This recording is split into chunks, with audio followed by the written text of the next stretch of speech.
We're here today at the Computer History Museum with Christos Karamanolis, who's going to chat with us about VMware. Christos, welcome.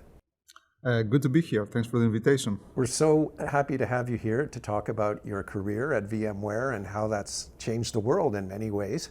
But first, we'd like to just start out with your early years, your childhood even, and maybe tell us a bit about your parents and what they did, and if you have any siblings, those kind of things. Yes, of course. I'll be happy to. I was born and raised in a small city in the north of Greece called Kavala, the most beautiful place in the world. In a family with mostly blue-collar kind of background. My father is retired now. He was a small business owner, a tailor, as a matter of fact, so a bit artistic. And my mother, after we grew up enough, she was working in a pension scheme, big family, very tightly knit, not atypical of Greeks, and have another sibling, a younger brother, and both of us end up getting into engineering. So computer science, computer engineering. My brother is into electrical engineering. So as you probably, it's known amongst many, it's commonly known, academic excellence is a big thing in the Greek culture. So everybody has been pushed very aggressively to study, go to university and so on. And, we're typical examples of that.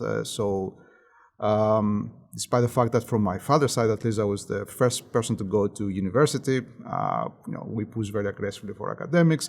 But at the same time, as I was growing up, I always kept, close to my roots, since after 5th grade, 10 years old. I was working every summer, places like, the fish market, which still, have a soft spot for those kind of things. That kept going through my years in university and even grad school, always working in parallel to studies. Wonderful. Now, a lot of people who go into engineering later on in life have signs when they're younger that they might be interested in along that lines, maybe an interest in science or taking things apart, not necessarily putting them back together. Did you and or your brother play with technology at all when you were younger in any way? Definitely. I was always interested in science, especially more kind of applied things like physics and chemistry, those kind of things. My brother was a more hands-on guy. I was taking things apart and sometimes we'd put them back together. I was a more academic type in the family, but certainly, I always enjoyed applying science to real-world problems, right? That was something that drove my career, really, how to have impact, how to change the world, hopefully in a better way by using technology, and how to apply technology to real-world problems, how to apply technology to make humans' lives better. That's great. So it's not just theoretical, something of theoretical interest. You really have a practical bent that you want to see concrete change occur. Definitely. Now, oh, sorry, did you have? Yeah, I was say, like, for example, I love math, but not just math for the sake of it, but rather how do you apply math in physics or other related areas or engineering problems, so that you do something with those things. Right.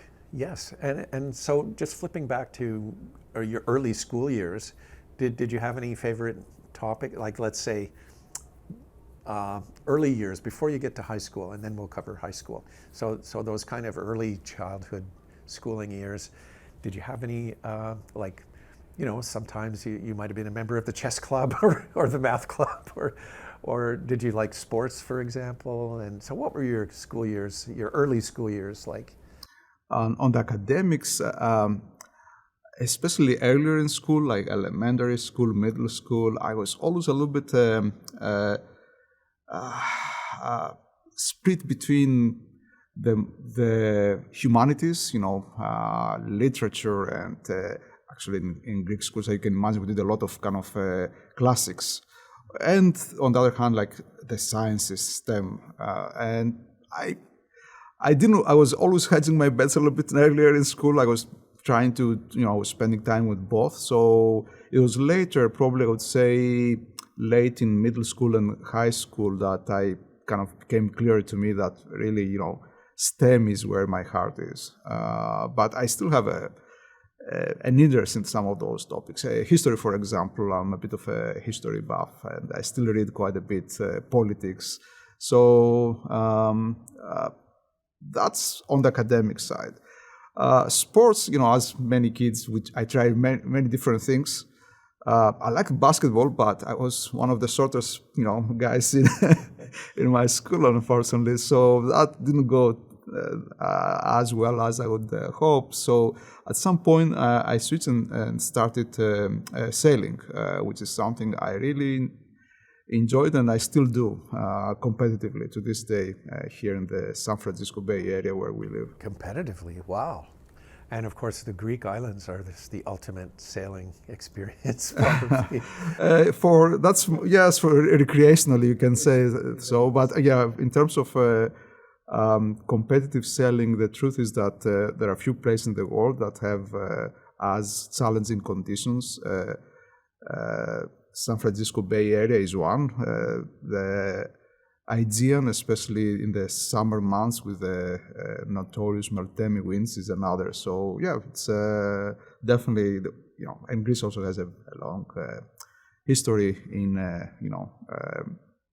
people being, in the sea, and as I mentioned, I even, as a kid, as a teenager, I used to work in the summers in the fish market, so even more exposure to some of this kind of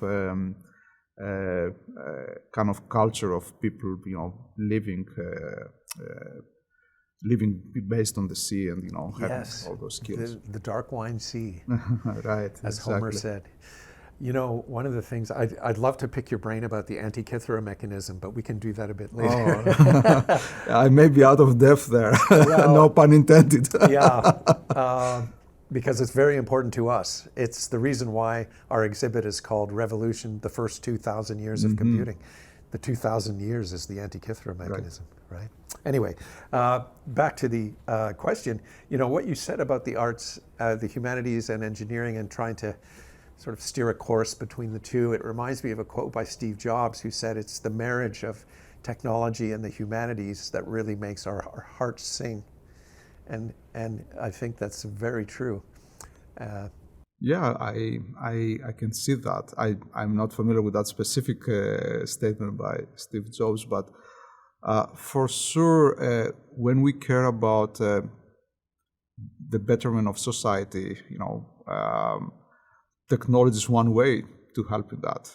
Obviously, understanding history and how that history applies to contemporary matters and the society and politics, that's also matters. So I think this is indeed a holistic perspective of life. And how unusual for a technologist to really say that. I mean, Jobs was kind of both, a salesman and a technologist, but not many people think along those lines in engineering companies anyway. I think it is important, however. In many cases during my career, I had to think hard about what are the business opportunities and what are the problems we are solving. So to really get a good grasp of what you're after, what is the problem you really want to solve, and which is, I think, it's prerequisite for having a successful business and products and so on.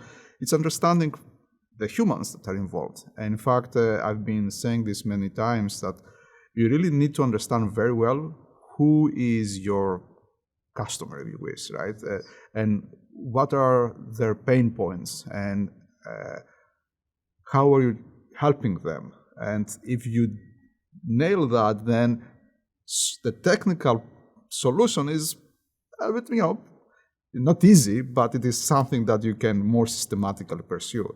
But sometimes identifying the human issues involved, that's the hardest part of deciding how to, what product you are building or how you're about to build it. Right.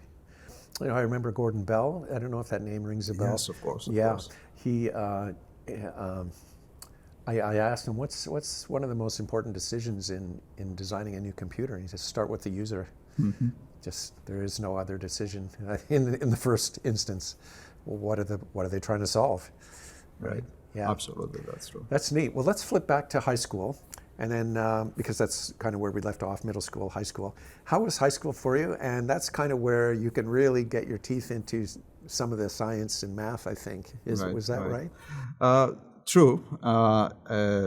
The school system in Greece is very academic and very, for better or worse, focused in academic success as it is measured by exams.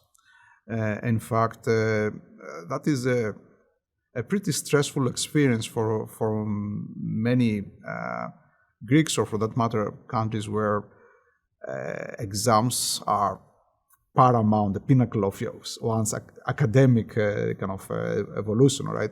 And in particular, the university entrance exams is what everybody in high school works towards in Greece.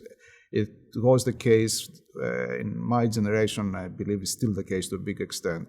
So I would say, unfortunately, everybody really optimizes for how to do well for the university entrance exams, especially the last 2 years of high school. And all of us were in the same situation, right? So it was quite stressful. You have to actually pick later in the second half of the high school an academic direction, because there are a number, 4 or 5 different directions in terms of what kind of school, university you want to go to, what kind of subject. So there is the science, technology and engineering, there is medicine, there is law and humanities, those kind of things. So you have to make a decision there, which direction you go. And that's why I mentioned earlier, for me, by that point, it was quite clear that I want to go towards science and engineering, without yet being sure exactly what. Now, here's the interesting thing. We're talking about mid-80s now, right? There were only 2 computer science or computer engineering departments in the whole kind of academia in Greece, which of course everybody by then knew that was the future, and they were extremely competitive. So I made it to the computer engineering department at the University of Patras, which was part of the engineering school. And that was like the top school, because it was the most desirable department in at least the engineering and science sector. And it was like a huge academic achievement to be one of those schools. So the good thing out of all that, in my opinion, was that not that, there was a good department, good staff and so on.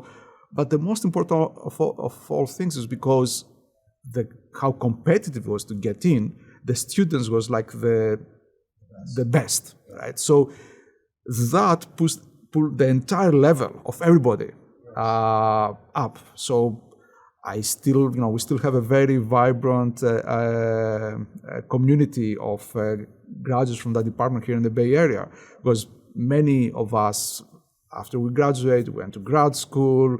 We came to, went into the tech sector. Many ended up in Silicon Valley. So that was actually the kind of a pivotal turn in my kind of academic career, so to speak, getting into that department in the university. Now, did you, at the time you got in there, were you already looking at grad school and maybe Silicon Valley? No, or was that just not even? No, that was like a kid from a small place in Greece that, we were very aware of the war, right? Greece is a very cosmopolitan place. I grew up playing basketball with some guys from Canada and the US, for example, in my hometown. But especially because of my own background, I couldn't think that far out yet. So it was one step at a time. Certainly, the ambition of the people around me in the university also pulled mine up. So towards the end of and before graduating at the university, I started thinking seriously about grad school. In fact, I started even thinking about an academic career, and that's why I decided after I graduated, I need a little bit of time to see what I want to do. I worked for a year, and then it was clear to me that yes, I want to go to grad school and probably following an academic career, and that's how I left Greece and I went for grad school at the Imperial College in London. Was your year-long experience? Did that kind of scare you into going to grad school, or was it just not interesting enough? It was not intellectually compelling enough. I did some IT consulting, designing IT systems for companies and helping them set them up, and so it was interesting to see how businesses could really change how they operated with all these new IT systems and so on. But first, they're not really big businesses. The IT work was not really compelling. It was, after a few months, it was already, you saw the same patterns repeating. So I want to do something a little, something deeper, get into, always like systems, operating systems, networks, distributed systems, those kind of things. So I want to go a little bit deeper and do something that was more intellectually compelling. Yeah, I understand. Is there anything else you'd like to say about your University of Patras career there? You spent 4 years there, right? 5 years. Actually, engineering in Greece is a 5-year program. That's a tough program. The last year actually involves a non-trivial dissertation thesis, whatever it's called, engineering diploma thesis. For an undergraduate degree? Yes, that's right. That's right. It's about a semester worth of work. So that was interesting. The other really important part of my professional kind of experience during school was that I worked for a couple of years as a systems administrator, and that was another kind of very hands-on practical experience with not only technology but also how you deal with people.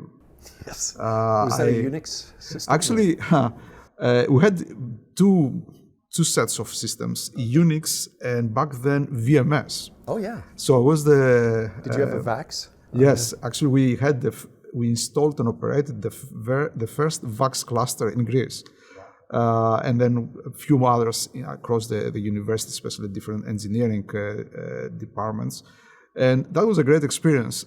Technically, actually, it was the first real clusters computing systems in the industry ever that were really, the precursor to distributed systems, so to speak, like cluster file system. First time was designed for VAX clusters. So it was quite an interesting experience, and for me it was like really a great kind of hint of some technologies that I would like to be more deeply involved in, but also there was the human factor. The cluster I was operating with a couple of other guys was used by mostly researchers, PhD students, researchers, and so on, 200 people. And supporting those was a daunting task. So to me, that taught me how to manage my time, how to manage people and their demands. So it was, I think I matured professionally a lot through that experience. Did you find it's an 80-20 rule? 20% of the people take up 80% of your time. That's probably right. The other thing I discovered is that if you let things cool down a little bit, 75% of the problems solve themselves. Just go away. I've noticed that too, especially in IT. Yes. It's true. So we had an SLA, and the SLA was long enough that within those, whatever, 2 hours, 3 hours, whatever, I don't even remember, many of the problems solved themselves. But it eventually became very time consuming. So in my senior year, I decided to quit because it started affecting my, Your grades. My grades and academic performance. Right. Oh, that's great. So what did you do after Patras? You mentioned you worked for a year. I worked for a year. I applied in grad schools. Actually, at some point, I decided to.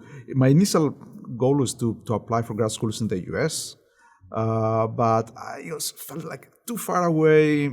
So I ended up applying mostly in the UK. A couple of schools, actually, not many. And I decided to go to Imperial College, great engineering school. There was back then, at least, a distributed software engineering group that felt that was a good match for what I wanted to do. And that's where I went in, I still remember exactly, August of 92. And I was, quite happy. I had a good advisor. He was not really an expert in the type of work I was trying to do, distributed systems. It was more of a software engineering guy. Advantage. Yes, but he was very supportive. And Jeff McGee, who's still a good friend, he was a great mentor, steering me in the right direction. And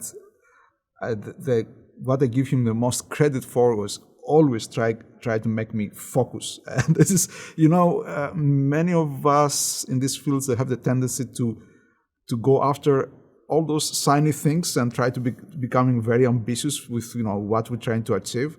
And this is a trap for especially PhDs. We see very bright PhD students in very good schools take them 10 years to finish. Sometimes they never finish. And I think a big part of that is because people are too ambitious about what they can achieve in a PhD.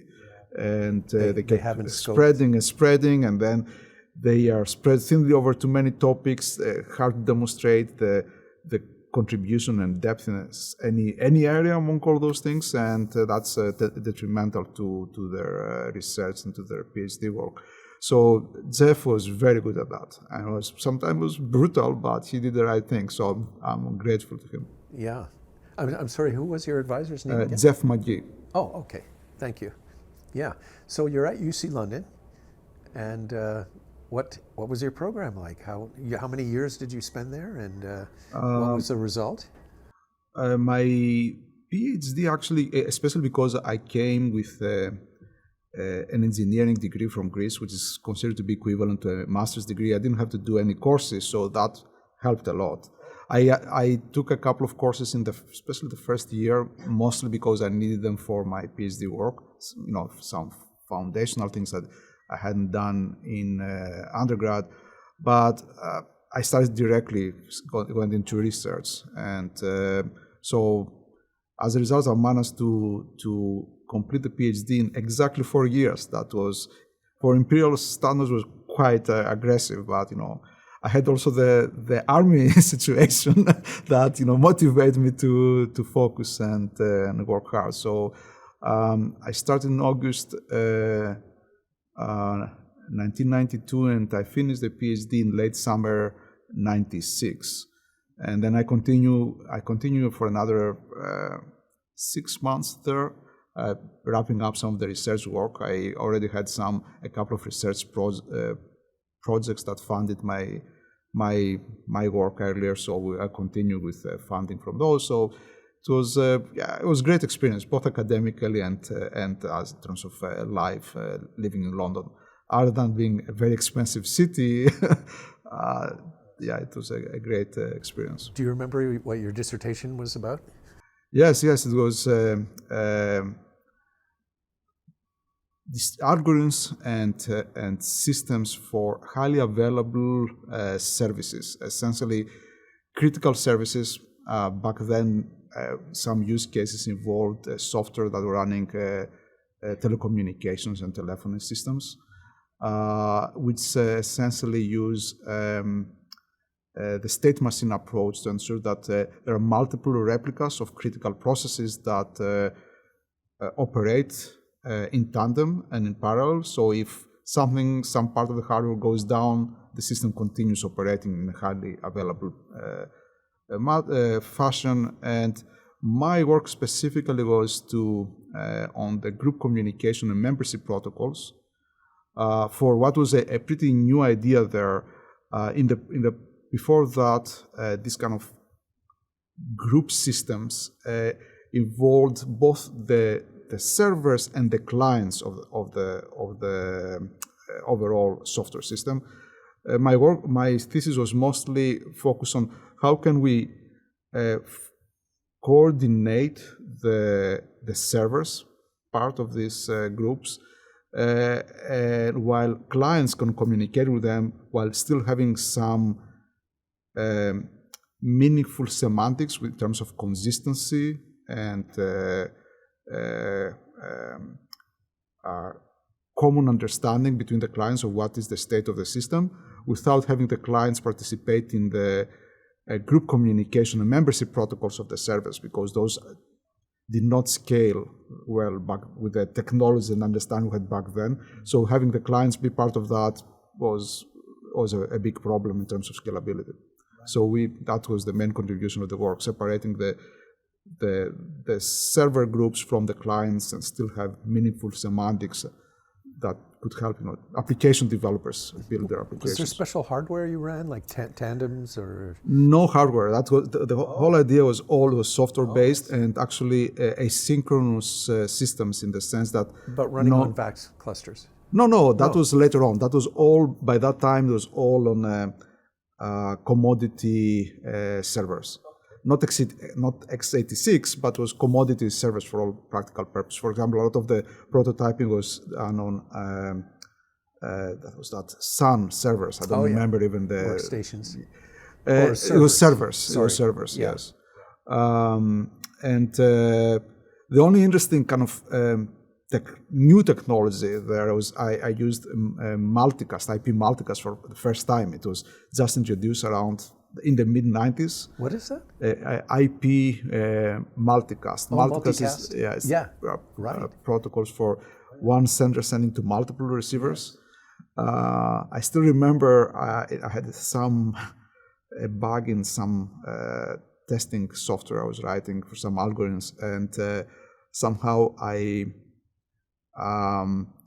flooded the networks with my multicast because we're hopping too many hops in the IP networks, and there were some very angry guys from UC Berkeley that contacted me within a matter of hours after I started running some tests, and then I realized what was going on. So back then there were routers were not really multicast aware, and all those essentially were IP packets, unicast that were sent everywhere and propagated through the routers, and I really affected some networks pretty bad. Oh, that's interesting. I was talking to our IT guy the other day, and he said you can shut down a network by taking one wire and routing a switch from one input to another input or something, like just using an Ethernet switch. And I mean, there are ways to abuse some of the protocols. These days, routers and routing tables and algorithms are much more robust and are aware of some of these protocols at these situations, let alone that now we have also much more distributed and scalable ways to do these things, especially with network overlays like VMware's NSX, for example, right? So there are better technologies, and thankfully so, because it would be the kind of Wild West here if we didn't have those things. Now tell us what you did after graduating. Did you start with? I graduated in grad school, right? I finished grad school. I had to go back to Greece to do my compulsory military service. So that's all Greeks have to do that still. Back then, however, it was substantially more longer service. The minimum was 18 months, and of course, I opted to do the minimum possible. But going back to do a military service after a PhD, and when you're about to start a career in your late 20s, it's tough. It was a great experience. I think all of us in our kind of professional circles, they live most of our lives in a little bit of a bubble, college, university, grad school, academic circles. So we don't see always really a good representative kind of sample of the society. And that was, to me, a very quick and interesting way to do that. So it was a good experience in that sense, because it was a proper military service. In the first half of my service, I served in some what's the term, forward position ammunition depot. This is the back then we're still like NATO had NATO countries, Greece being one of them, had a very substantial defense network across the borders with the communist Eastern European countries. Right. So could you name those countries for our readers? In the case of Greece, the north was Bulgaria, Yugoslavia, still back then, even though things were changing already in the 90s, and Albania. Right, and I was actually positioned in somewhere very close to the Bulgarian borders. Now, all these things were changing, so those countries were not anymore communist, not anymore adversarial. But these things take time to change in the army, right? Especially NATO and so on. So it was an interesting experience. I provided logistical support for some special forces units of the Greek army. So great kind of hands-on military experience. And the second half, I was positioned some army headquarters, again, somewhere in the north of Greece, where I did work on mostly IT projects, which was quite an experience. Still doing some duty like patrols and guarding and things like that, but also some more interesting technical work, like setting up and operating networks for the Army's command and control systems. So, interesting experience overall. Yes, and I think earlier when you and I were chatting pre-interview, you mentioned there were quite a few possibly overeducated people in your platoon. That's yes. Can you remind us? I mentioned that Greeks are very kind of academically focused, right? And so many people go to school, grad school. So when I was in boot camp, the first few months of my service, the Army tries also to kind of put people with similar backgrounds and experiences together to have a more kind of more coherent units. So at least in the boot camp, so my platoon were 30 individuals, and we had something like 15 PhDs and 10 master's degrees. It was, I tell you, not the easiest group of people for our platoon leader, who's a surgeon, to deal with. Many opinionated people, smart or smart asses, as he would call us. So yes, it was quite the experience. But still, the army discipline is an army discipline. No matter how old you are or what you have achieved in life. So that was a humbling experience. Everybody is equal, right? Yeah.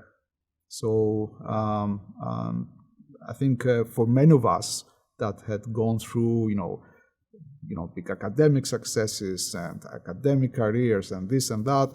That put, It was humbling. and it was a good, I think, not a bad experience for many people.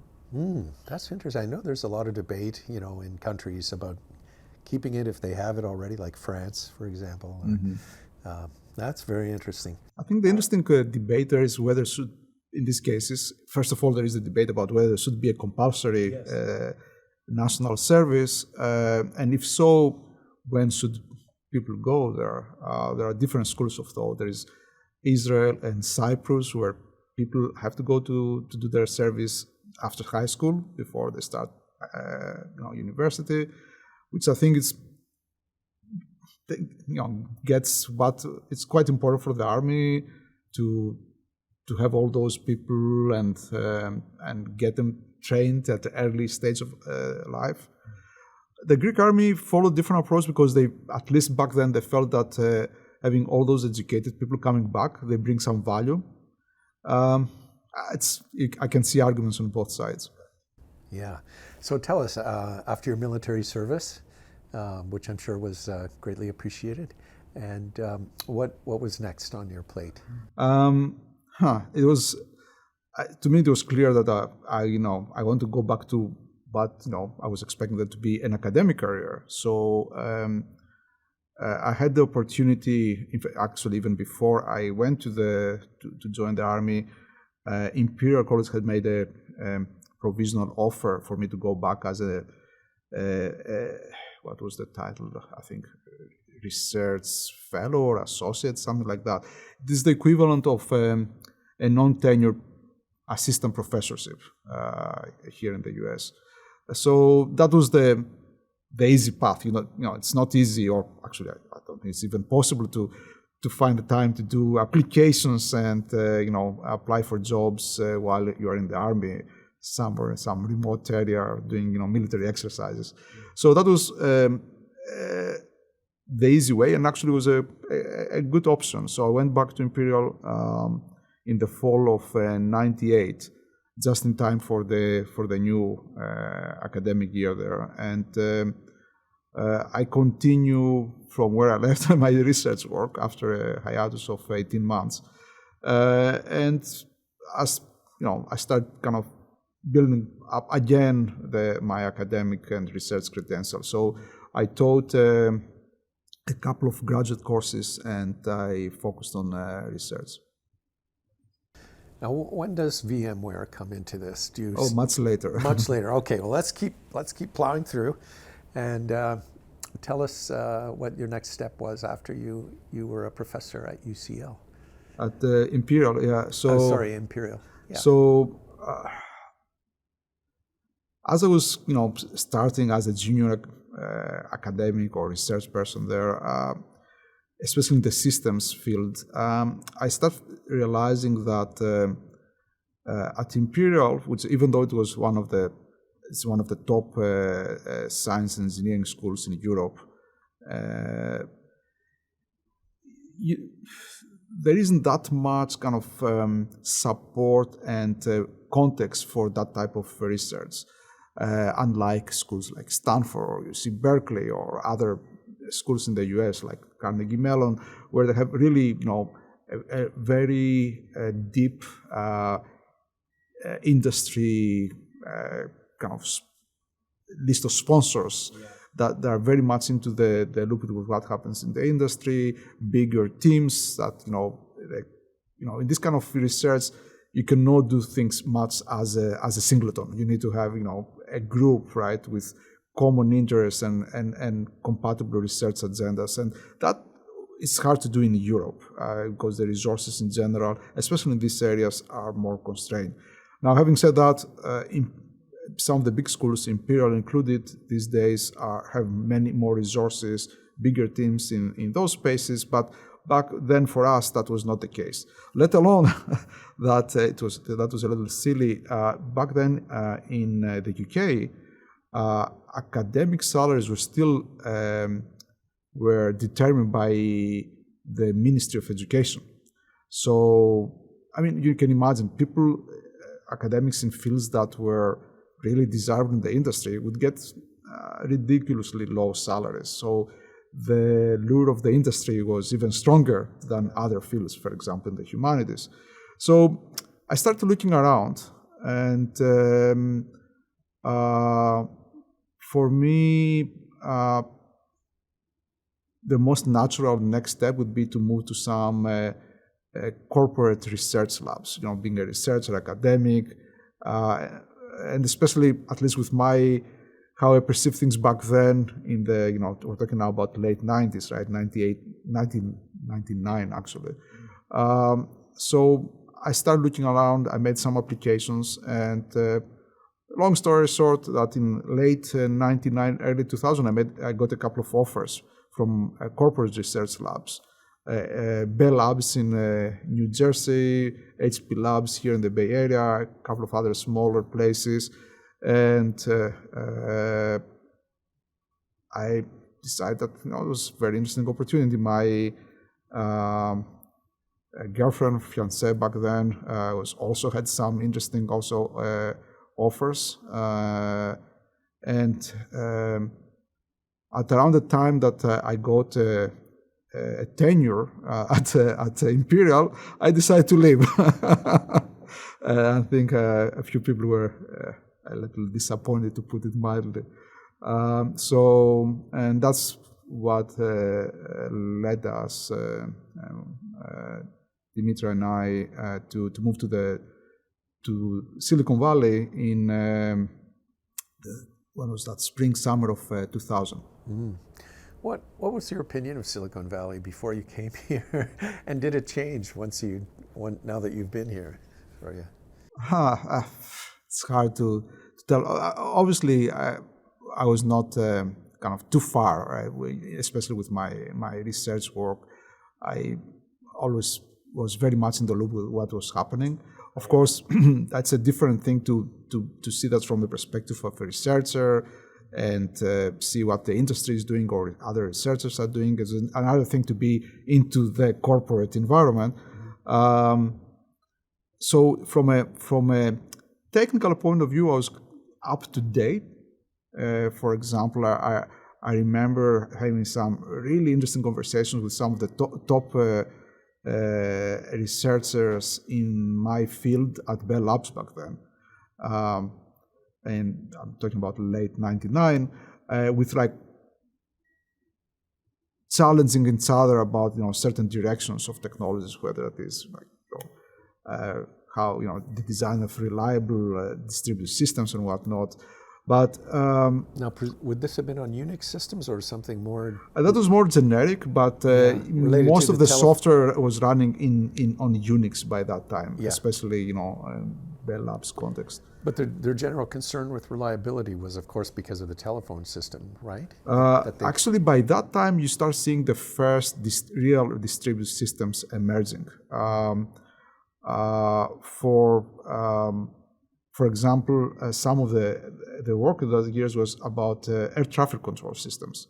In fact, there was a whole community, both in academia and industry, designing reliable software systems, because you cannot have your air traffic control systems going down, right, randomly. So, of course, by that time, companies like Google, right, had emerged, and they needed they had this philosophy of huge infrastructure where they were running software, and they were using, instead of the big iron machines, they decided to go with many small computers, and which was the genesis of many of these distributed protocols, like from storage, for example, or others. At this point, your focus, which it has been for quite a few years now, is still on high availability systems. Is that mostly, correct? And I started, getting a little bit into how closer to the application platforms and runtime environments, as opposed to just low-level algorithmic and systems work. So I was doing some work with Java and remote method invocation, and how you can kind of include certain capabilities at the language level that can help developers build distributed and reliable software systems. Would the customer in this case be data centers or large organizations, let's say, just put it that way? Yes, the customers were mostly large organizations, and especially for some of the work I was doing while I was still at Imperial, it was big financial institutions, actually some of them being sponsors of the work, because there they have like huge demand for software that was doing a lot of data, crunching, and they already had seen the demand. There were financial institutions often they're like ahead of the rest of the industry, or from a kind of user's perspective, in the needs, right? Yeah. And very low latency, for example. Low latencies, really very large scale of systems, a lot of communications between different systems, often of different technologies with different generations of networking protocols, a lot of those problems. And so I would say that was really the some of the main use cases in that period, like from between 98 and early 2000s. So were data centers not such a big thing back then? There were data centers, and again, some of the financial institutions at that point were like the biggest, had the biggest data centers. Like we're already talking about them having thousands of servers. Right. Of course, a few years later, we start seeing some of the hyperscalers in Silicon Valley and start pushing further the limits of those, like retailers like Amazon, right, or search engines like Google and or Inktomi at that point in time. So some of those tech companies were pushing the limits of new technologies already back then. Right. And that was why it was also a good time to be, in retrospect, I can say that it was a good time to move from academia to the industry, because a lot of what was like rather academic results and conclusions from the research community in the 90s start becoming real, right? Algorithms like Paxos or some of the group communication protocols I was working with, and with other research teams at Cornell or Toronto or MIT. All those things, they started moving into the industry and becoming real. So it was, I think there was like an era of a few years where suddenly there was this huge move of academic results into practical results that the industry was really deploying now seriously to solve some big technical problems. It started with like web, the 1.1 and 1.0 in the late 90s, but I think in earnest it was like the hyperscalers that pushed them. Yeah. It sounds like the problem and the solution arrived at the same time, almost. I think the solutions were there. Or pre. People kind of visioning, but then the real world problems with the kind of unprecedented scale requirements, for example, or type of the technical problems that could be solved. So how did you see, a couple of things. How many people were there in your field, just generally working on this set of problems, plus or minus, an order of magnitude? Probably were there a handful of people? In the 90s were hundreds of people. Okay. Right. It was a rich area. It was a hot research topic. But of course, in the 10 years later, there were thousands. Practitioners, thousands of thousands, right? Like engineers across like Google and Amazon and then other hyperscalers that emerged later, from AWS to Microsoft's cloud computing to all this Twitters and LinkedIn's that emerged later on. All those there were thousands of people across all those companies. I'm curious how that knowledge technology, if you wanted to call it that, propagates. Like, is it is it because your papers were assigned to students to a new generation of students, or like how did they? It's a later generation that implemented it, was it, or was it your generation as well? I think some people from my generation were like early engineers in some of these companies. Google hired probably some of the top researchers in my field in the early days.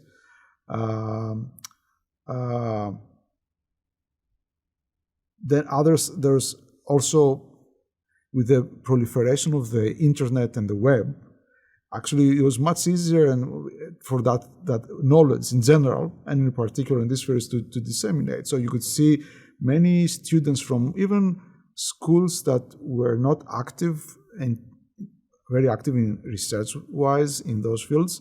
They had graduates that were really top-notch and really knew their stuff. Like one example that comes in mind, and especially because I work with many graduates from that school over the years, is Brown University.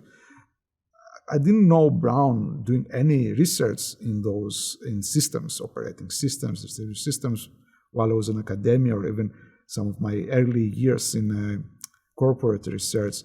But then suddenly, like, we saw, like, for years, like, these top graduates coming out of computer science at Brown, like, and they knew their stuff. They had a really solid foundations. They had the right attitude, about how to change the world, and they knew, they're very, very confident.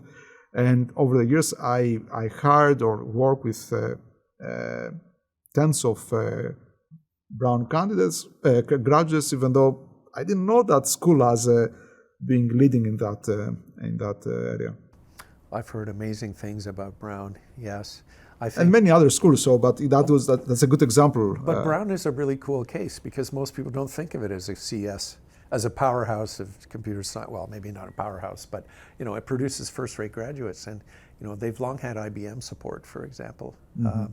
The T.J. Watson Computation Center, for example. Yeah. So I wasn't aware of that. Yeah, so they've had IBM backing through for the last 50, 60 years, but so that helps. Yes, for sure. But no, the quality of the professors is really, it's outstanding. That's great to hear your experience. Thank you. Okay, so where are we now? What company are we at? HP Labs. I joined Labs. HP Labs in May, I believe, 2000. Was that on Sand Hill Road that you worked up there? On Page Mill Road. Oh, Page Mill. I'm sorry. Yes. That's right. Actually, my cubicle was literally next to the old boardroom. In fact, I think it was one of the founders was still alive when I was working there. I think that was David. That would come a couple of days a week in the office.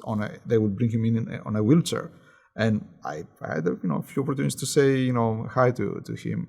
And my exit interview when I quit, it was in the original boardroom with the mahogany table. I still remember it. So yes, HP Labs in particular, I did a little shift in my areas of focus and started working when I joined HP Labs on storage systems, and particularly distributed software-based storage systems and related technologies.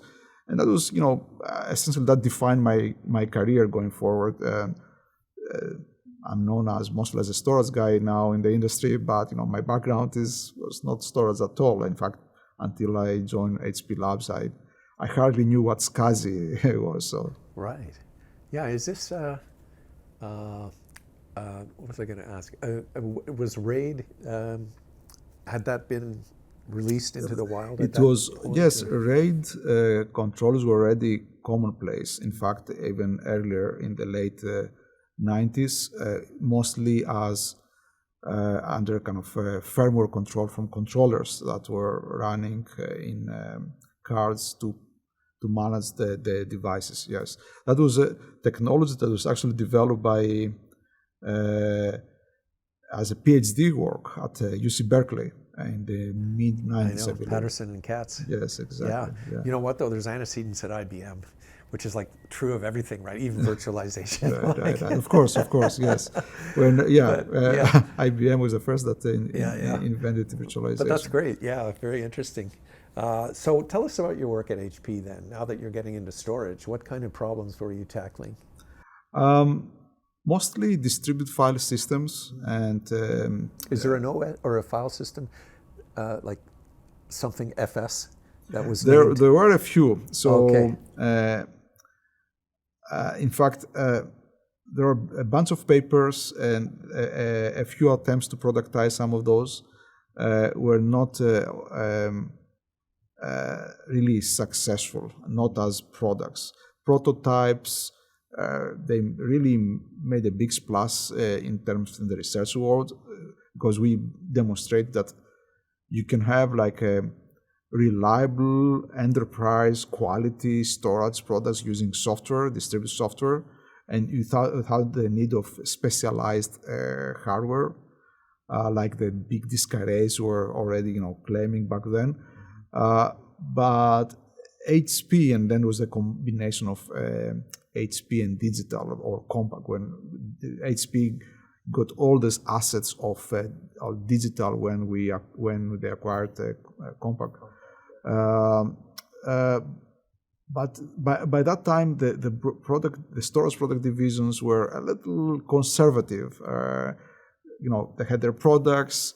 For them to jump into something relatively risky and completely new, it was perhaps it didn't make that much sense from a business perspective. Was storage basically a commodity business for HP, or did they have high value? No, systems? they had high value systems. Actually, they had the high-end disk arrays. I'm trying not to remember the product names. I think the high-end were called XP series back then.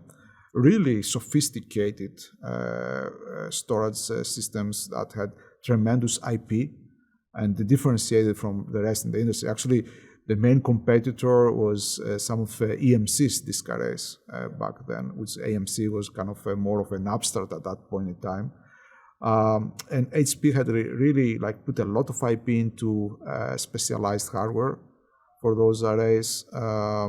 I even wrote I did some work there for some quality of service and performance differentiation between different users of the storage and the disk array, those kind of things.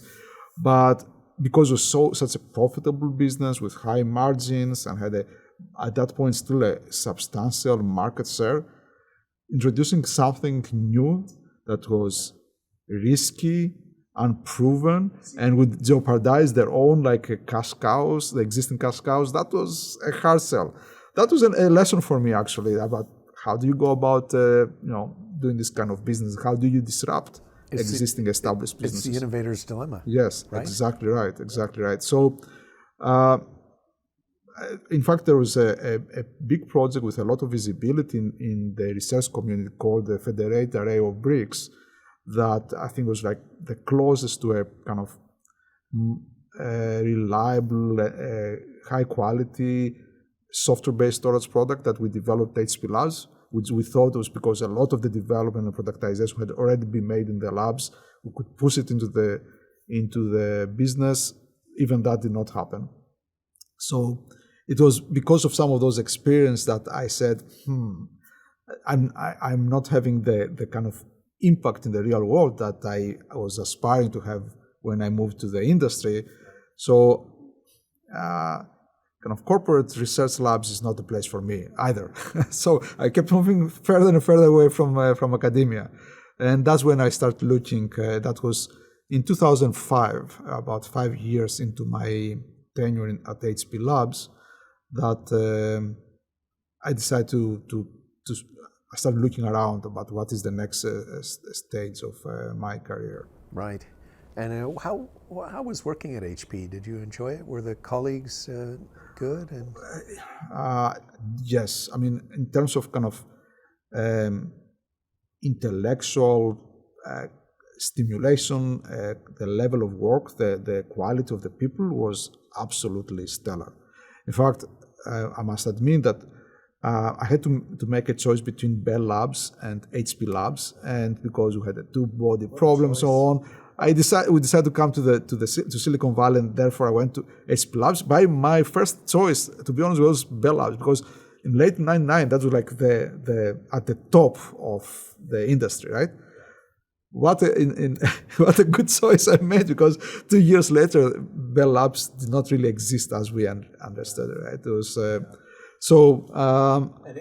but when I went to HP Labs, I realized that not all teams were kind of same. Some were a bit more hands-on and practical. Some were more research. The storage team was called the Storage Systems Program, I believe, SSP, had like some of they had the top researchers in the field, in the industry. Amazing team. About 20 people, top notch, all of them. Mostly PhDs. What's it like when you take the 20 best people and you put them in a room? And how do you manage them? And yes, strong personalities. That was an interesting problem always. How do you focus these people? Because everybody had their own agenda, right? Very bright people. Not always successfully. Depends also on the skills of the management, and sometimes you find effective managers where you don't expect it. What I found out that was managers with a research background were not good managers, especially when your main objective is to deliver research that can find its way to products. I found that people from a product perspective, from a product background, were more effective because also they knew how to manage people better. They were professional managers, so they could motivate people. They could, if you wish, manipulate them in a positive way, right, to do the right thing.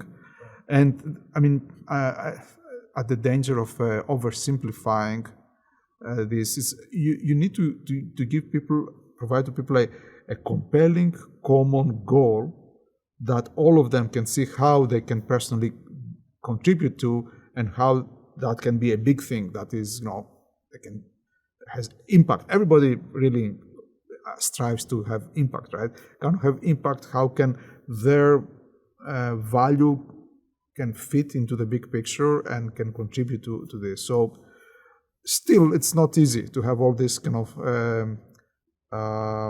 very bright, ambitious, opinionated individuals as part of a team.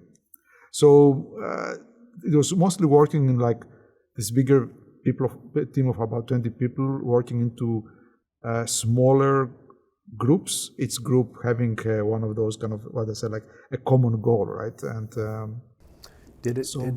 was there a product that shipped during your? As I said, I'm not being sarcastic. I'm just wondering. Not much, not much.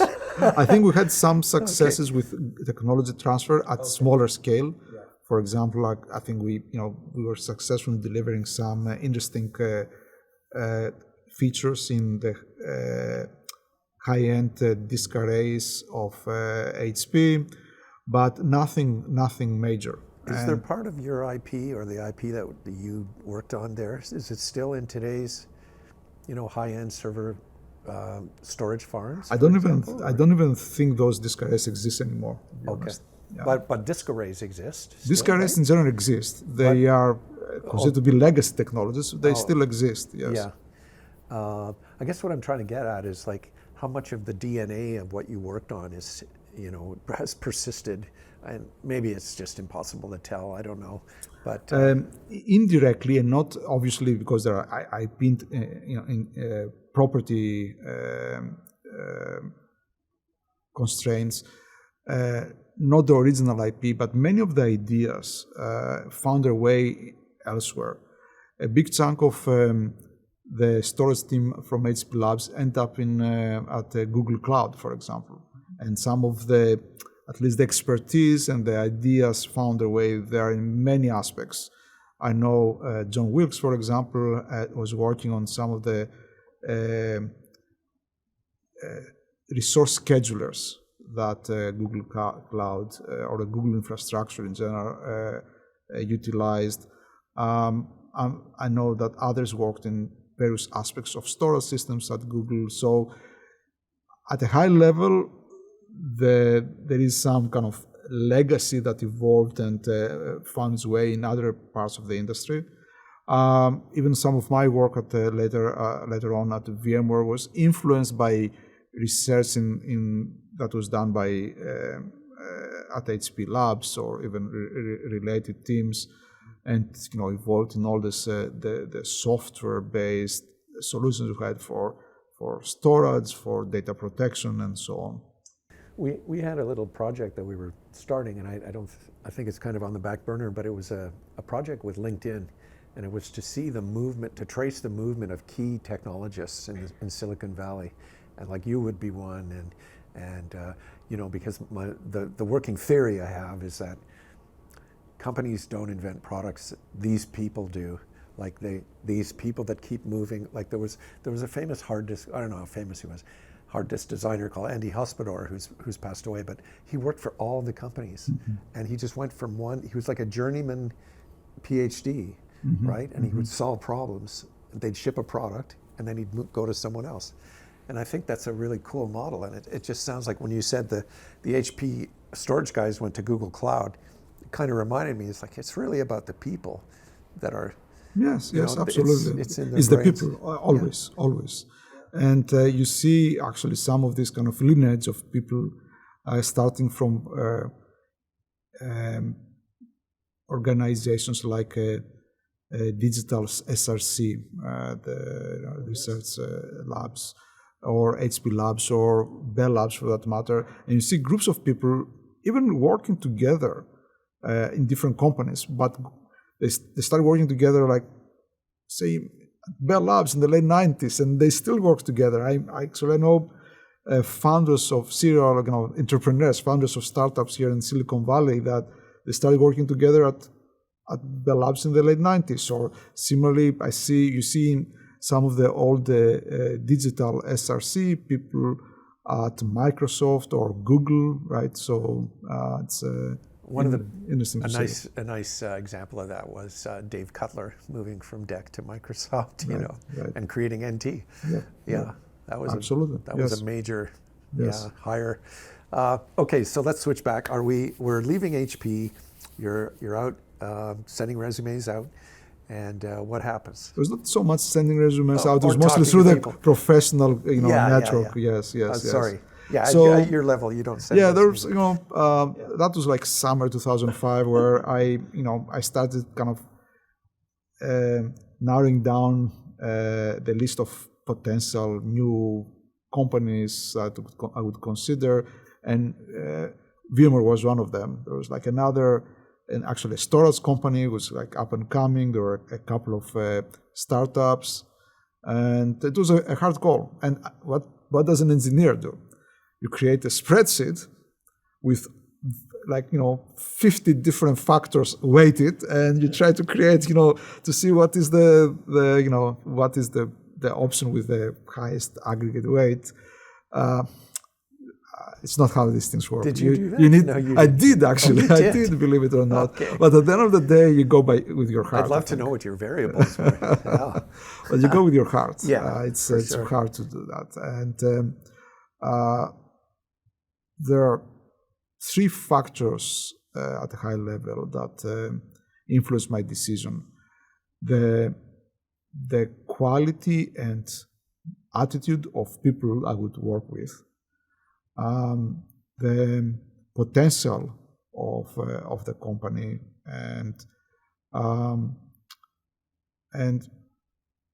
potential, I mean, but like, what is the business plan? How is that in the long run? And for me, it was not like, let's do perhaps a quick startup that can be acquired in a year and move on. I was motivated by having something that can really have a huge impact. Can have a product can be used by thousands and thousands of people, right? So yeah, it was the people, the potential of the company, and also this kind of other softer factors like the motivation, the energy you find there. On the latter, I'll tell you something I actually did was I was down to 3 companies at then, and I drove to the parking lot of its company 7 p.m. at weekdays, but the same times, kind of midweek for each of them, and I saw what was the parking lot like.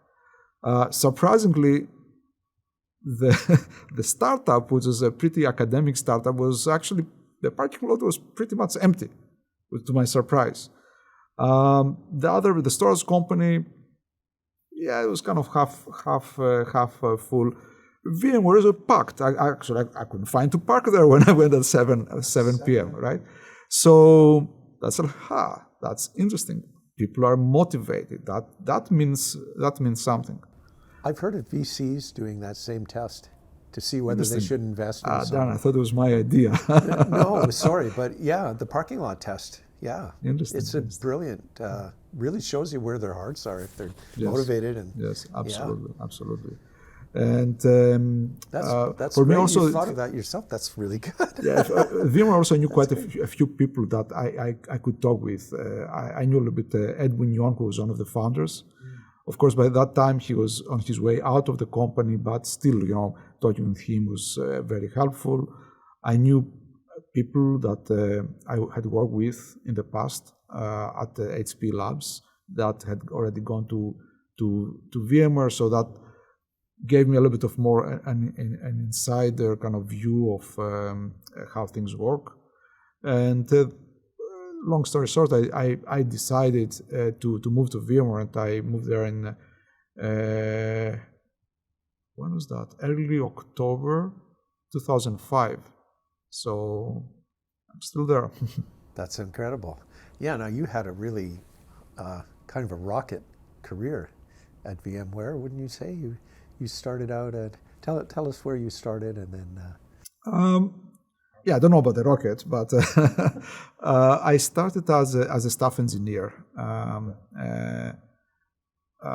But from staff engineer to fellow. Yeah. That's kind of a rocket. That's pretty good. Anyway, well, not that many levels. I'm not going to belabor. And I'll come back to that because, yeah, in fact, I took a kind of went one level down, moving from HP Labs to VMware, which was, I didn't care ever about titles or anything like that. I was, excited enough to make the step. So I joined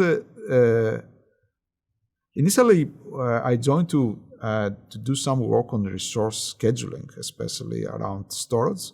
But then I found like more compelling projects for me personally, doing actually code development in the hypervisors kernel, the ESX for our VM kernel. For our audience that doesn't know what a hypervisor is, can you just tell us? Of course, a hypervisor is a kind of a lightweight, specialized operating system that runs on servers, physical computers, and it's mostly designed for virtual machines to run on that operating system. It's not a general purpose operating system for any type of application to run on it.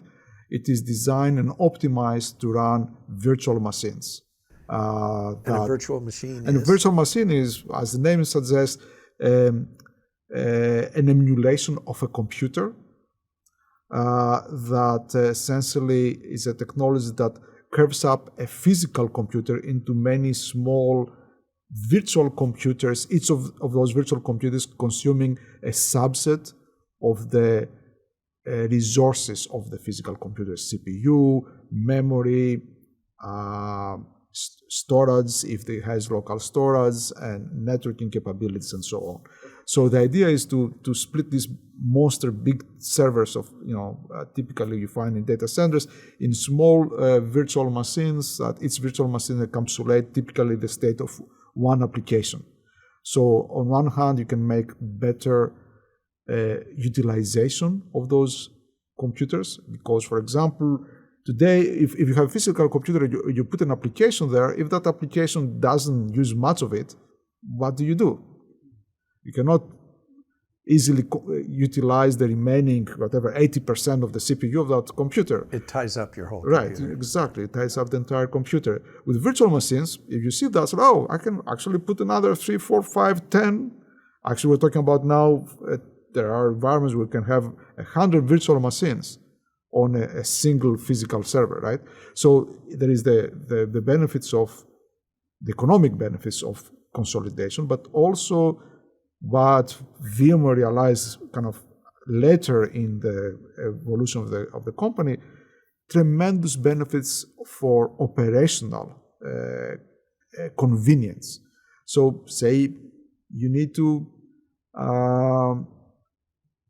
do some maintenance task on a computer. Before you turn it off, the application around there was done as long as it took the technicians to fix, I don't know, the power module or the fan.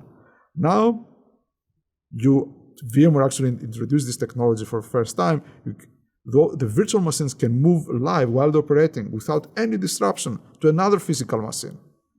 You can fix that physical machine, you can bring the machines back, or you can move those virtual machines. In fact, you can spread them across multiple other physical servers. You can throw that malfunctioning server out, replace it with one or two. Yeah, I was just going to ask you, actually, this popped into my head. If you have 10 machines, and what if the host hardware goes down, then you lose all those 10 virtual machines? Would that be true? You can, if that happens in an unplanned way, you can restart those virtual machines somewhere else. Okay. As long as, and that's part of the work I was doing for years at VMware, as long as you have access to the state, the data of those virtual machines, and typically those data, one way or the other, we can make them be available, even if individual servers go down. Whether that data is on a separate storage system or that data is distributed cleverly across many servers, right? Yeah. So a server goes down, even unexpectedly, like blows up, like the power goes down. Yeah. VMware can, within a matter of seconds and typically no more than a minute or two, can bring up your machines on other servers. In fact, we can decide how to spread them so we don't overload any specific server. And up there within a minute or two, operating as nothing happened. And if it is a planned event, we can move those live. And this is a technology that I was owed. Actually, that was one of the reasons I thought, like, this company can do amazing things with technology.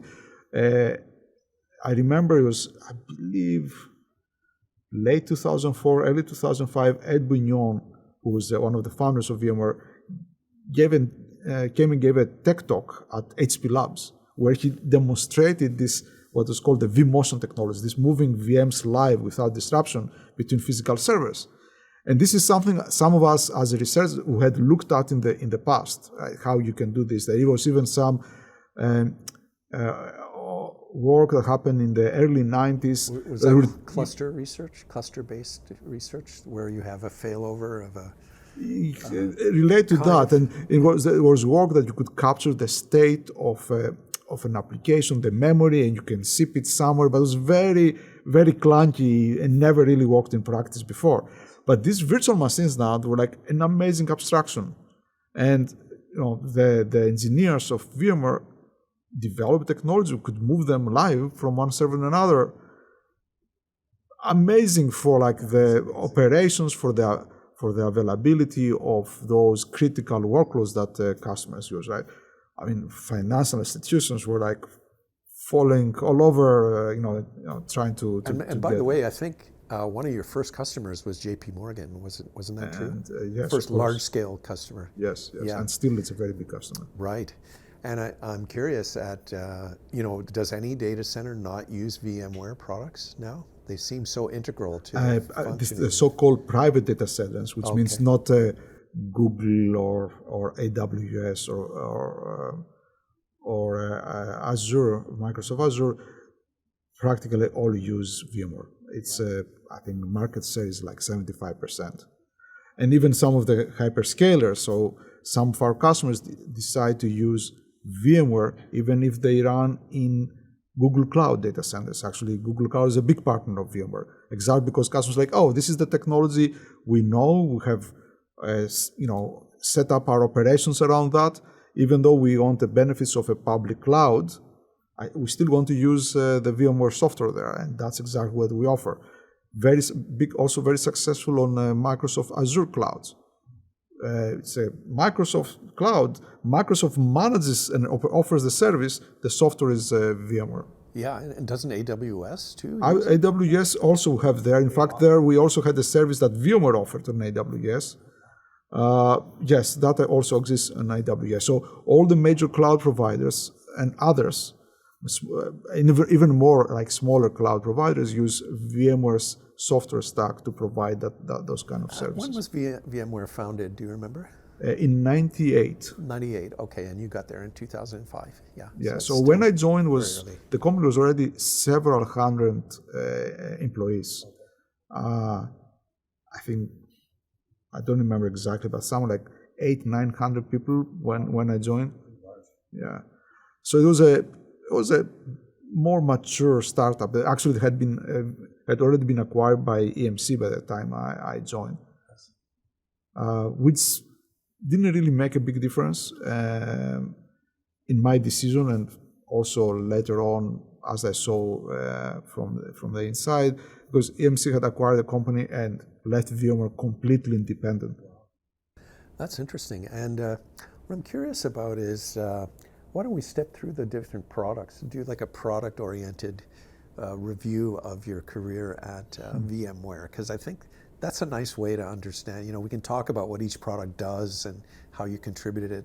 So the first one you worked on was the hypervisor, which is the core specifically technology. I worked on a new kind of some new storage capabilities in the hypervisor. We talked briefly about how you can have the data of virtual machines in storage, so that VMs can move around, can be restarted, and the data is still there, right? So in the early days of when VMware introduced the enterprise product, ESX, we also introduced some capabilities to use disk arrays for storing the data of virtual machines. And the disk array, being separate from the servers, provided this capability of no matter where the VM runs, its data is, no matter which server, its data is available because it's accessible through typically a storage area network, fiber channel or iSCSI later, on some disk array. But many of our customers had kind of more cost-effective solutions, which were not like block of disk arrays, but NFS filers. And of course, the most popular such filers came from NetApp. So my first project there was working on... Can you explain, sorry, what NetApp does or did? NetApp is a storage company. How they fit into your... Yeah, sure, of course. NetApp is a storage company. They offer a range of storage products, typically in the form of appliances, that offer block storage for enterprise use cases in enterprise data centers. Okay. And what is block storage? It's essentially a volume, like a virtual disk, if you wish, right? Which appears as if it is local on a server, but actually it lives in this specialized, dedicated appliance that does internally all sorts of things, like makes copies of the data so that if one disk dies, the data is not lost, using RAID, for example. Often they have additional software capabilities that facilitate remote replicas of the data to deal with entire site disasters, or they create copies of the data and send them to backup storage, right? All those kind of things. Essentially, it's an end-to-end storage solution for an enterprise that needs to really take good care of their crown jewels, which are typically the data of the company. High rel, high availability. Yes, and all these companies, EMC was the biggest player for many years. NetApp was another big rival, and now these days there are many more such companies. Pure Storage is another example. And over the years, there are many such companies in this space. The concept is similar. Now you can talk a little bit different technologies, like some of the higher end disk arrays, in order to, back then, to provide reliable, predictable performance. They required really specialized networks using fiber channel and fiber channel switches, so that the servers connect to the storage with very low latency, predictable latency, and so on. Later on, more cost-effective solutions emerged, and NetApp was the kind of the leader in that respect of storage appliances that not require necessarily, though they could support them, that not necessarily require expensive specialized fiber channel based storage area networks, but they could work over general purpose TCP IP networks. And the main protocol initially at least used there was NFS. And That's the NFS file. exposes a file system interface, not a virtual volume interface. That's why I separate the block versus the file type of enterprise storage. So the first project for several months was to write code in the hypervisor kernel to allow the hypervisor to access NFS enterprise storage. And I had back then a young kid that was my mentor. I was quite senior when I went there, but I didn't have much experience writing product code, let alone in the kernel of really high-end kind of industry-leading hypervisor. So I had a mentor who was this young kid from Brown I was discussing, and he really helped me to ramp up my kind of hands-on experience in this specific area. And after all these years, we still work together with that guy, and we're good friends. And this is the other thing, right? There's all these professional kind of relationships often also result in long-term friendships that, it's not surprising we see people moving together from one company to the others. The IP, the ideas, and the human relationships that matter most of all in Silicon Valley. The companies come and go. Those relationships, they stay. Yes. So that was the first project. So it was, for me, it was a great experience. Right. And sorry, let's. I don't want to just step through it, in a kind of boring way. But what did you work on next? So as I started becoming a little bit more familiar with the technologies and kind of I could talk without completely hand waving, I started having some ideas for new products, and then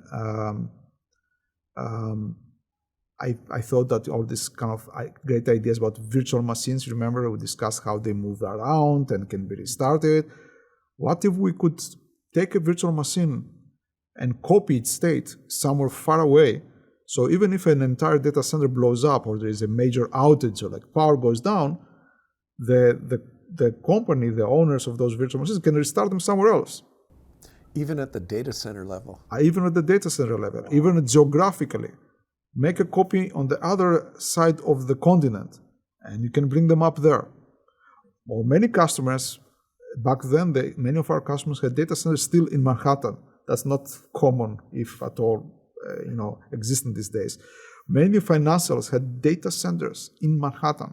Many of them created copies of their data and the virtual machines on the other side of Hudson River in New Jersey, right? And they could, in case of a disaster, and yes, what brought this at the kind of the top of the stack for many of them was the 9/11 events. In the case of such a terrible disaster, they could continue operations, right? And which is important for the financial sector to continue operating, but also government, other agencies to continue being, operating and offering the service they're supposed to offer. So anyway, it started like that guy, we worked together in the my mentor, right, and that young kid and myself, we made the proposal. What if we build a disaster recovery product, right, for VMware? Guess who was the VP of engineering then? Steve Herod, which I believe you have talked to recently. Right. So Steve asked a lot of questions. My boss then, Ray O'Farrell, who later went up to become an executive VP of the company. And they asked a lot of questions, and then they gave us the green light. And, eventually, a few years later, we had a whole new range of products for disaster recovery, how to an engine to replicate the data of virtual machines around, an orchestration software to help customers manage those things at a large scale. Because it's okay to replicate by hand, a handful of VMs. Our customers can have, like, even back then, they could have already tens of thousands of virtual machines. Now they have millions. How do you automate all those things, right? How do you make sure that your applications, your services come up in a predictable way the other side of the continent or across the Hudson River? In real time. Yes. Close to real time. Yes, within a matter of minutes. Yeah. So amazing. And we had that was really compelling work. We built some really good IP, and that was the second product. And I did a few other things, mostly in the storage management, how our storage partners could integrate better with the VMware. But really, to be honest, the biggest product I ever developed from scratch was what I did next. Started in the summer of 2010, was the flagship storage product that VMware has. It's called vSAN, and that is something that we came up with from kind of very basic conceptual level at the beginning, about a year earlier, and through multiple iterations, we end up with defining the product. And actually, we started, two of us, writing the first code, and now this is a multi-billion-dollar business. Oh my gosh! What's the difference between a network attached storage? Is that what you were the VNAS? So is that what it stands for? Earlier in our conversation, I mentioned about all these storage area networks with the disk arrays and the filers, right? All those dedicated, specially designed storage appliances that companies like EMC and HP and NetApp and Pure Storage and so on built over the years. And by that time, by the mid-2010s, really, all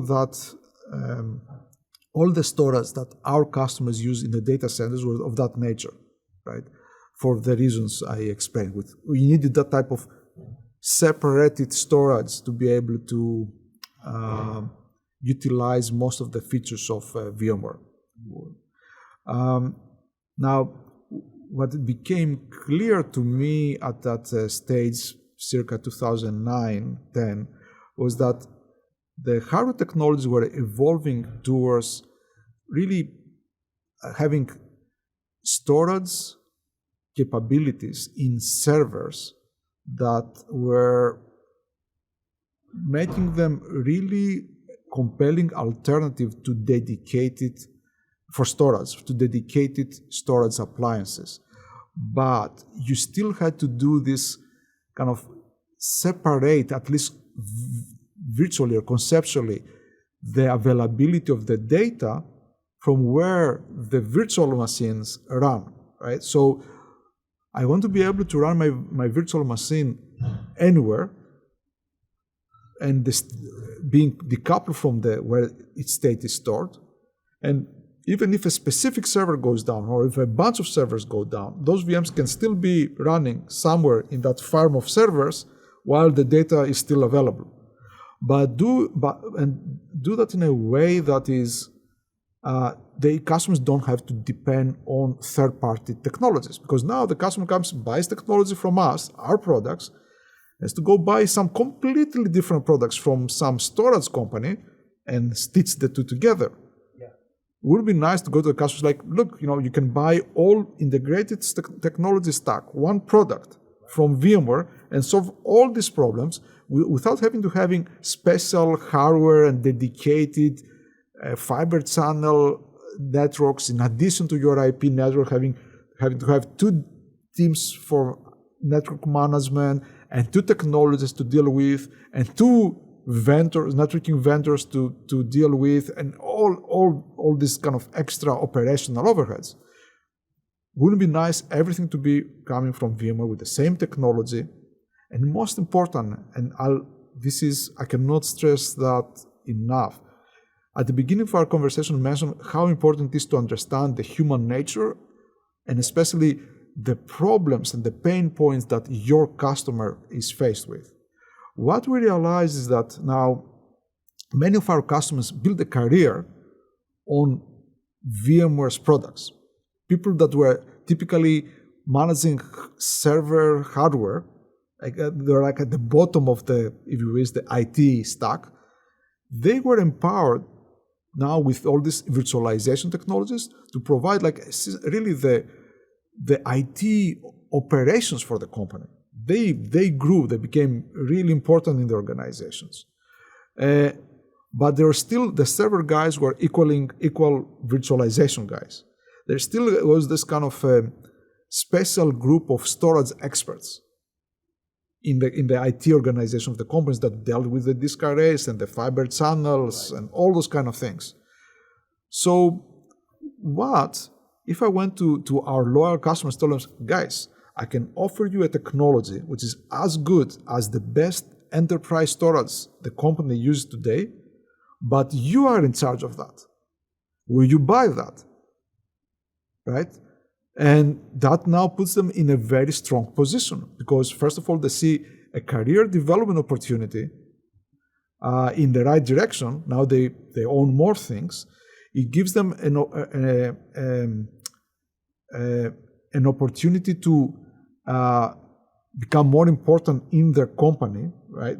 So better, recognition, compensation, whatnot. And at the same time, it's beneficial to their organization, to the company, to the IT organization they belong, because now they can, by consolidating, they don't have to invest in these super expensive disk arrays. Actually, a high-end disk array, like a refrigerator-sized box, would cost like upwards of $1 million. And that does not include the cost of the very expensive fiber channel switches, right? And the dedicated wiring and everything the companies had to deal with. Let alone that those storage administrators, because they had expertise in certain products of certain companies, or like the EMC guy or the NetApp guy, they were very expensive individuals. So what we noticed that costs were getting really tight, like budgets were tighter in many of our customers, even some of the financials, especially after the financial crisis of 2008-9, you would see the squeeze, right? So say like, actually this is good for the company, for the organization as well. So we decided to build this software product, which is a natural extension of VMware's hypervisor, which takes the local storage device we find now on every server, every type of server, and puts them together into like a virtual pool of storage within a cluster where all the servers have access to, but the data is distributed across all the servers, so even if a subset of them fails, the data is still available. And as we call it vSAN, it's a virtual SAN. It's a replacement of the traditional storage area networks.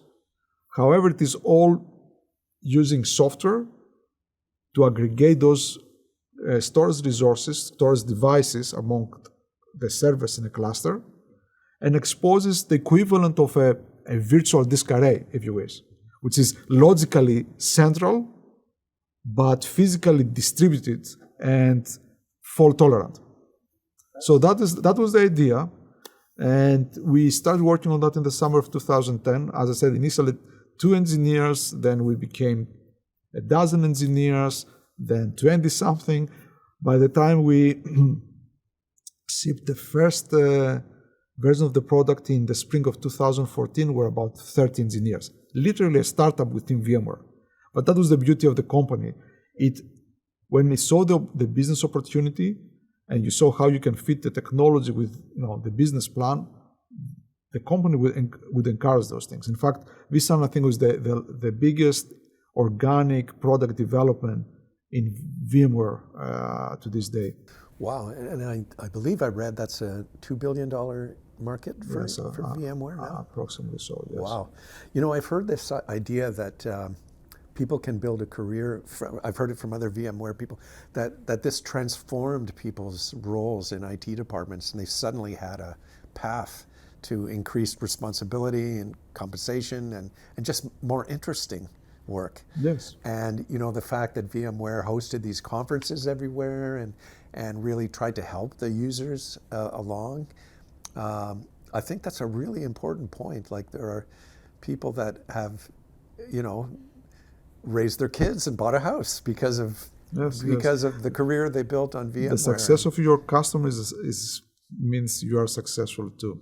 Absolutely, yes. And yes, those you refer to the conferences, I think you are referring to the VMware user groups. Yes, sorry, right? User groups, yeah. And which are like very kind of a peer managed organization. So VMware obviously always provided, experts to go and present and do demos and set up labs where people can try the products. But the entire organization, even who speaks to those events, are completely managed by independently by the user groups, which are peer organizations. So VMware is not funding them. It's not managing them for sure. It's our users, and often many of us, including myself, have been invited to talk or present or to demo products in many of those events over the years.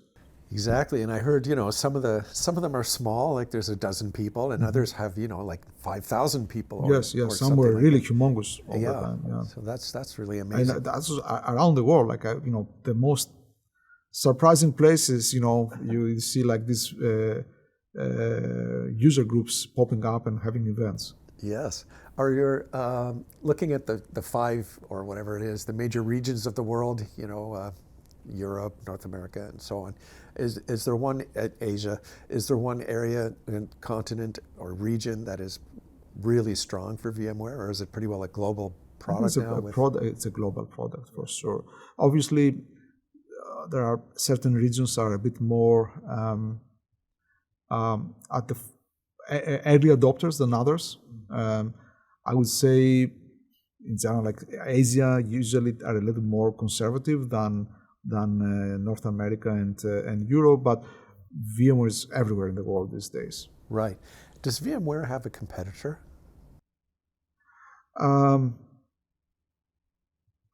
Actually, this is a good question for Hock Tan, the Broadcom CEO who acquired VMware recently.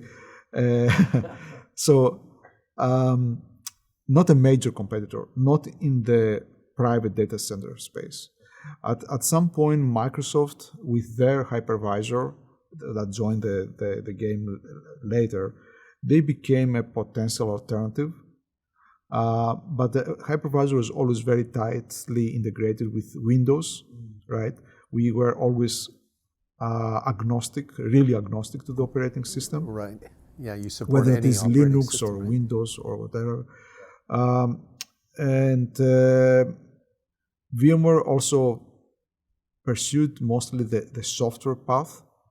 We never became really a cloud provider ourselves. Right. So that made us a little bit more kind of independent in that sense. So we are providing the software, and it's orthogonal to the cloud business. Most Microsoft moved more to becoming, and very successfully so, right? They're the number 2 cloud provider now after AWS, but they decide to go down the path of being a cloud provider, and therefore they optimize the virtualization technology to be the best virtualization technology for their cloud environments. So after the vSAN, what happened? You became a fellow, I think, at some point, right? Sometime after we shipped vSAN, yes, and that's, I think, I assume because of my contributions to the company, both in terms of technology and products, sometime, a couple of years after we shipped vSAN, and while we're still very actively, shipping new versions, the company honored me with making me a fellow. It was obviously a big honor because other fellows included people like Martin Casado, Ole Agesen, people that are like huge impact in the industry. Ole, for example, was one of the key inventors of virtualization together with Pratap Subramanian, and others at VMware. So yes, I've been a fellow since 2015, 16. I don't remember exactly. Mm-hmm. And then what are your responsibilities? Is it kind of a, do they let you just experiment on things you want, or is it more goal-directed kind of research? It has evolved over time. I know it's changed because of the recent acquisition. And even before that, at some point later, I had an overall responsibility for not just vSAN after I became fellow, but our overall storage and data portfolio, including some of the data protection products. I was involved actively in acquiring a company, Daltrium, that goes into the space of disaster recovery services and ransomware in particular, which is a huge new area for us, which I think was one of also the most successful, at least recent acquisitions of VMware. We didn't have a perfect record across all our acquisitions. Sorry, what was the name of that company? Daltrium. How do you spell that? Datrium. Okay, Daltrium. Daltrium. Okay, got it. And so I had a broader role there, and until sometime in late 2019, early 2020, which I started dedicating a bit more of my time hands-on to a new product again. So that's what I enjoy doing. Looking where technology is going, what are the customer problems, as we said, and then see what are the opportunities for potentially new products. So the last 2-3 years now I've been looking into how can we help our customers deal with all these problems they have because of this proliferation of types of data they have in their environments. The world was simple in the past. There are applications that use either files or volumes, block volumes, to access data. Now applications, modern applications, are built assuming higher level abstractions, interfaces for accessing the data. It's not a file system anymore, but it is like a database or a key value store. Actually, I'll tell you a funny anecdote. A few years ago, we were at a dinner party, and I met this young kid in his mid-20s who back then worked at Twitter, and he was telling me about some fancy new feature he was building. I don't remember the details, having to do something with geolocation or something like that. So, very cool. Describing the application, distributed microservices, all those fancy things. So, what kind of storage do you use in these new applications? And he says, a combination of Postgres and what was the other one? He was some key value store. I think Cassandra, or actually it was the other storage. It's like, no, these are databases. I mean, what storage? Like, this is the persistence tier as far as I'm concerned as an application developer. This is what our infrastructure guys, in our internal cloud offers to us as services that we consume as we build the application. So like, to me that had a profound effect, realizing that the modern applications require other types of storage. And yes, Twitter may have like half a dozen PhDs managing those scale-out Cassandra clusters, but the typical enterprise IT organization don't have those kind of expertise and those resources. How can we help our customers really get on board with all this new generation of applications, whether they modernize existing applications they have or they build new applications? And how do they give them tools to manage all that data and provide those services? Because developers these days, they think like in a kind of cloud-like model, how they consume. And when you go to AWS or to Azure or to Google Cloud, you consume virtual machines, you consume database services with an SLA. You don't stand up your own database, you don't operate your database. Sometimes people do, but only if there are good reasons for that. Otherwise, it's like too expensive to do that yourself. Go and consume RDS, right? Or Aurora on AWS, or AlloyDB on Google Cloud, and so on. how do we give them a similar experience even on private data centers, what we call on-premises environments? So we are working on a new kind of range of products that, on one hand, we ensure that this kind of the data engines that typical on-premise clouds require, from relational databases to key-value stores to message buses, all those kind of things, or object storage for that matter, how they can operationalize them in a way that can be easily managed by the modest IT resources a typical enterprise has, while at the same time they can be consumed with a cloud-like experience by the developers. And the developers rule. In the old times where enterprise use like off-the-shelf shrink-wrap software applications from software vendors, the IT guys were the kings, right? They had control of everything. These days, because really the IP of many of the companies is in the software they have, right? The application developers are the kings, right? And they drive. They decide what database they want to use. And the IT teams have to offer it to them.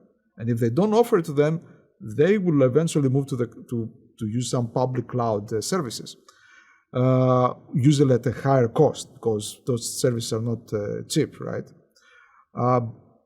But does their IT have the skills and the tools to personalize and offer those services, those databases, for example, as a service? So that's what we're doing right now. So it's the next generation of products. In fact, we released a first version of a product which is not a product, it's a feature now of VMware Cloud Foundation called Data Service Manager, so that our customers can offer data services to their own consumers, the dev teams. Oh, I see. Oh, that's really interesting. So this journey is continuing. So that's what I've been doing over the last 2-3 years. At the same time, a good chunk of my time, more than half, goes to overall like company duties, right? Especially under VMware, the two fellows of the company were responsible for having oversight of all the technical portfolio of the company. So we review across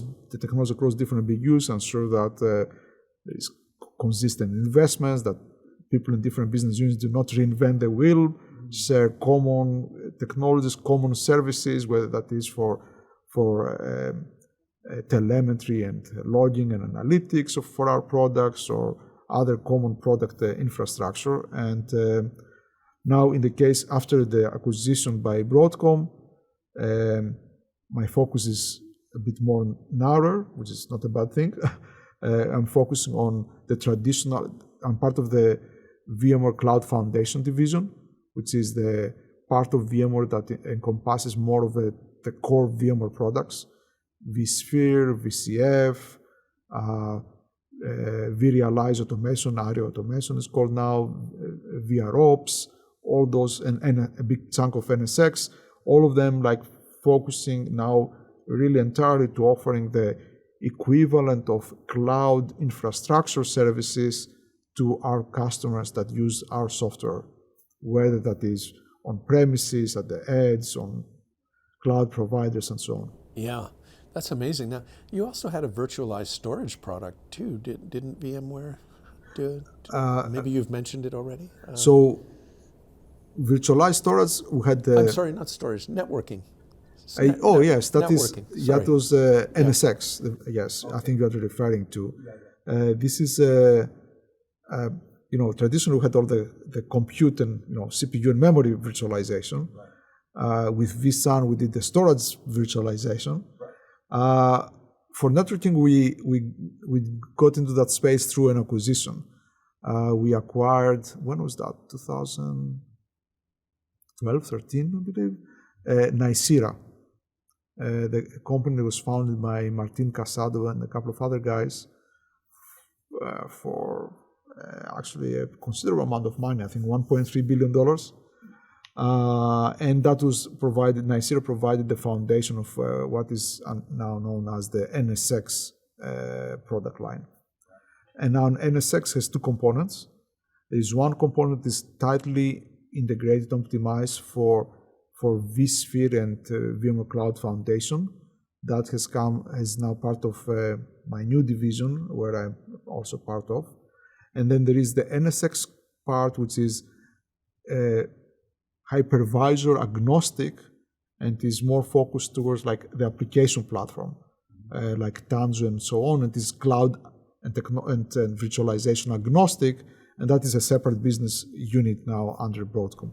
Can you use these products separately? The virtual storage, the virtual networking, the main product? Like, no, or do you cannot deploy them all at once usually? And that was a big dilemma for VMware for many years. With storage, we took a very clear kind of position. Makes no sense to offer virtualized storage, vSAN, in non-VMware environments. Technically, it was absolutely feasible. In fact, we even had some prototypes in the lab that could show how to use it with other hypervisors and over even bare metal use cases.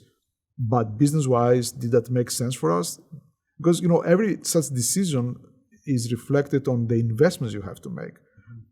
Does it make sense for me to go now and kind of become like equivalent to a general purpose disk array?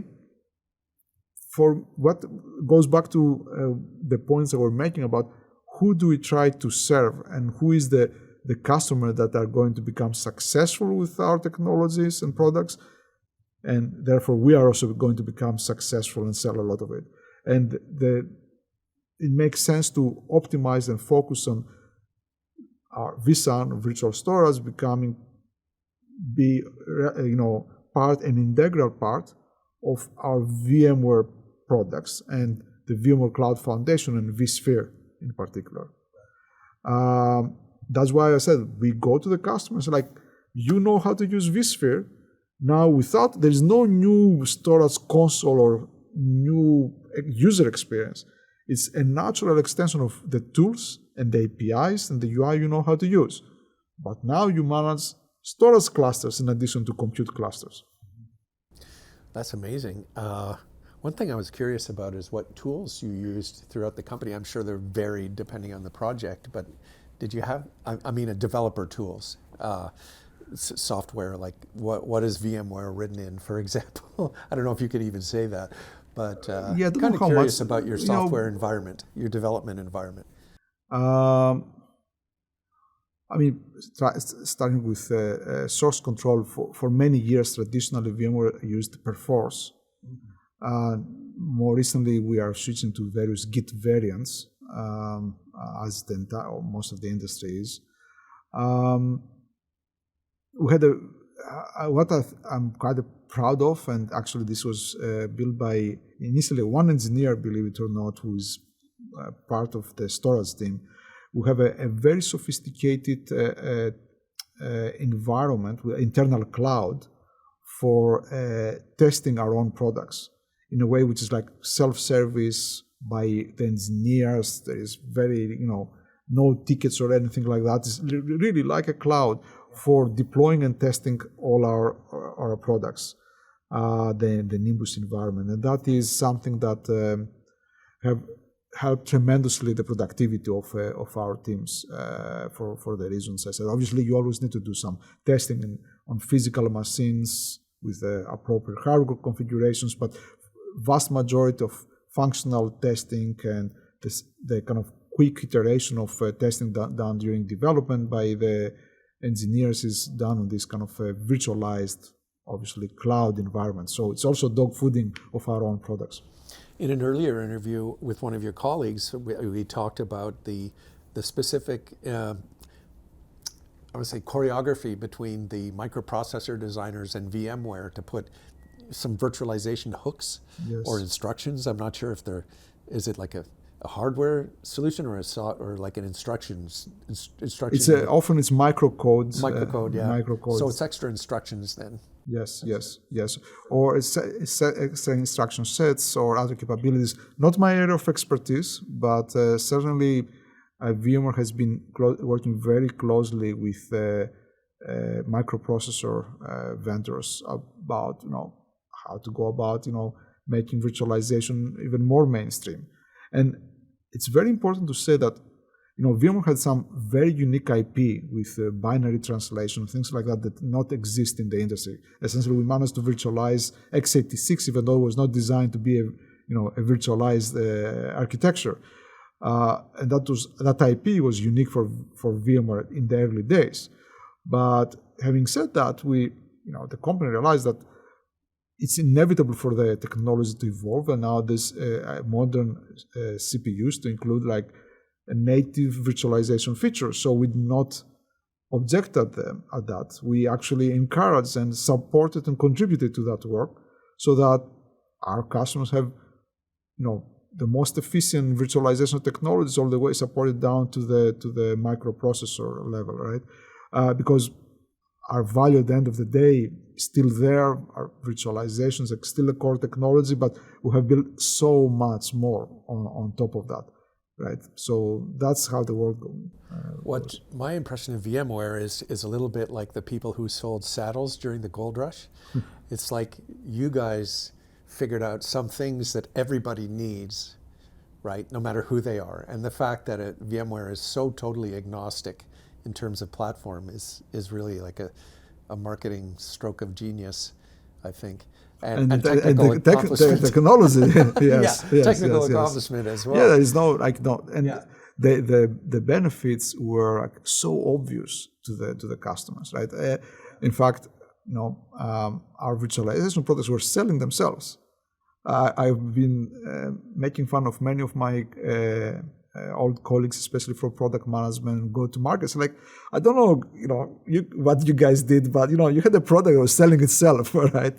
It's so nice to be in that situation. Yes, that's interesting. Cool. Well, is there anything else you'd like to leave us with? Any parting thoughts? Or so at this point, I know it's top of mind for many people, definitely many of our customers. What is the future here of VMware, especially under the ownership of Broadcom? That has been obviously a question for us employees of VMware. What I see going forward is that innovation is continuing.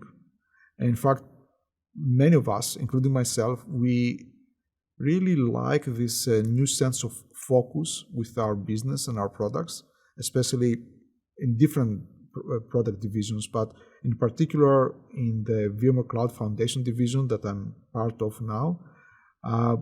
We are focusing entirely on continuing making all this family of products around virtualization, the management, operations, the storage, the networking, really evolve and being the top technologies and the best products for our customers.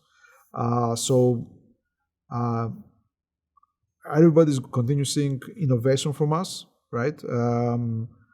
We'll see the benefits and the attention to the customer. I must admit that before VMware, in our speed of developing new products and new technologies, things did not work that well together. And we realized that. So the focus now becomes not so much into a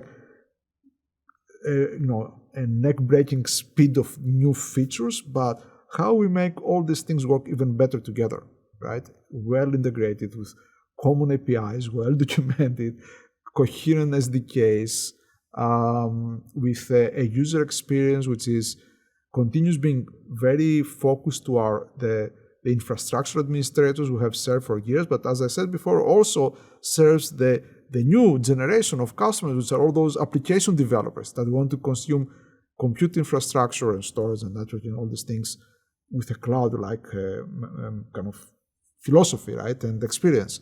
So I think it's going to be, a lot of, good stuff coming out of VMware going forward, or VMware by Broadcom, as we say now. And I'm quite excited to continue being part of this organization. Oh, that's wonderful. Yeah, VMware has a great formula for success, and I'm sure it will continue in the years ahead. And a good indication of that is that most of so many early people in the company, like some of the most senior engineers, They were there when I joined VMware in 2005. They're still there. So Yeah, that doesn't happen too often in Yes. Silicon Valley. absolutely, absolutely. Great. Thank you, Christos, so much. My It's pleasure. been a lovely time. Thank you. Thank you.